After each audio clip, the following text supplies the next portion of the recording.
దానికి వచ్చి నేను అడుగుతా కడియం శ్రీహరి గారు ఇలా మీ ప్రాంతం గణపురం నియోజకవర్గానికి కూడా నీళ్ళు వచ్చే గౌరవేలి ప్రాజెక్టు పరిస్థితి ఏంది? ఎందుకు పూర్తి చేయించలేకపోయారు 10 సంవత్సరాల?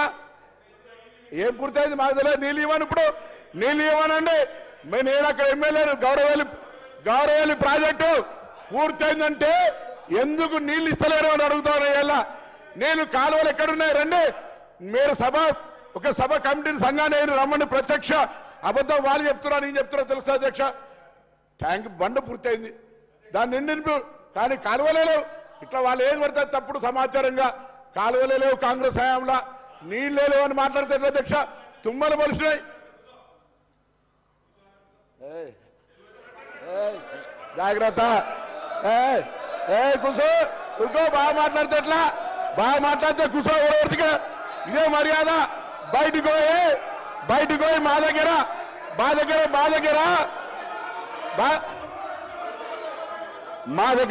అధ్యక్ష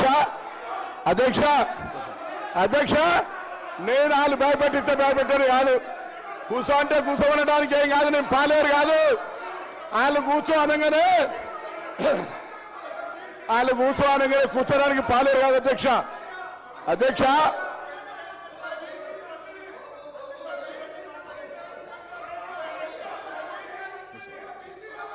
అధ్యక్ష నన్ను కూర్చో అనగానే భయపెట్టాను కాదు. అదే కరీంనగర్ సార్ ఒక మాజీ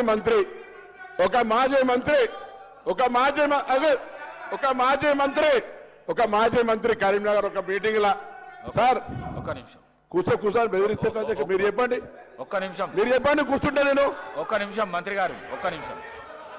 గౌరవ కేటీఆర్ గారు కూర్చోండి సార్.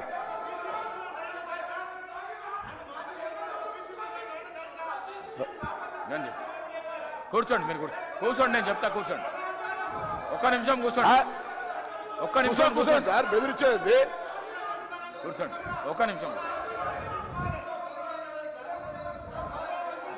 సిద్ధంగా లేకపోతే వెళ్ళిపోవచ్చు.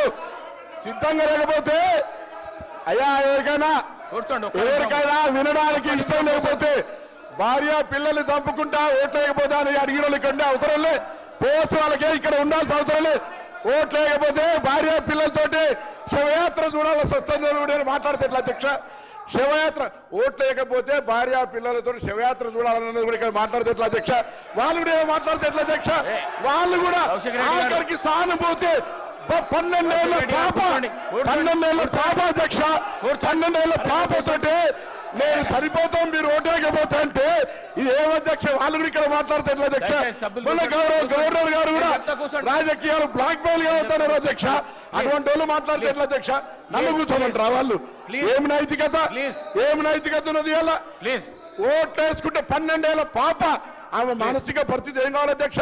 అటువంటి వాళ్ళు ఇలా మేము ఓట్లు వేయకపోతే ఆత్మహత్య చేసుకొని మేము ఇలా శివయాత్ర వేయాల్సి వస్తుంది బ్లాక్ మెయిల్ చేసుకున్న వాళ్ళు ఇలా మాట్లాడితే ఎట్లా అధ్యక్ష? అందుకే దయచేసి మళ్ళీ ఒక్కసారి కూడా కరీంనగర్ సంబంధించి కరీంనగర్ బిడ్డగా ఇరిగేషన్ ప్రాజెక్టులు ఉమ్మడి రాష్ట్రంలో కూడా అభివృద్ధి జరిగింది. దాని తర్వాత కాంగ్రెస్ పార్టీ చేసింది. మేమందరం కూడా వరదకాలు ఓళ్ళు చేసింది అధ్యక్ష. శ్రీరామ్ సాగర్ ప్రాజెక్ట్ నీళ్ళెక్కే అధ్యక్ష. మేయర్ మానేరు ఎవరు కట్టిన అధ్యక్ష?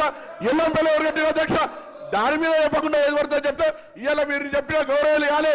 అదే హరీష్ రావు గారి దగ్గర మల్లన్న సాగర్ అవుతుంది, కొండపోచమ్మ అవుతుంది.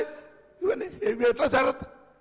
కాబట్టి దయచేసి మాకు కూడా కుర్చేసుకొని కడతాన ప్రాజెక్టు కేసీఆర్ గారి ప్రాజెక్టు పూర్తి కాలేదని చెప్పడం కొరకు దయచేసి ఈ సందర్భంగా మీ దృష్టికి తెచ్చిన అధ్యక్ష. నమస్కారం. వాళ్ళు కూర్చోమంటే కూర్చొని భయపడేది కాదు అధ్యక్ష. మీ ఆదేశాన్ని పాటిస్తాం, తప్పకుండా సభా మర్యాద కాపాడుతాం. కూర్చోండి.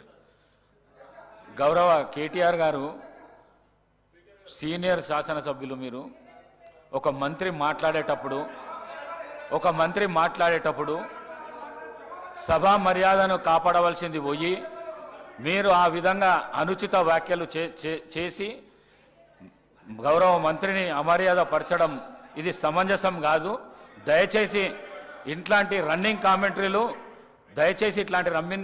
కామెంటరీలు చేయొద్దని మీకు విజ్ఞప్తి చేస్తున్నాను. కడియం శ్రీహరి గారు ప్లీజ్. కడియం శ్రీహరి గారు పేరు కడియం శ్రీహరి గారు క్లారిఫై చేస్తారు మీరు అన్నారు కదా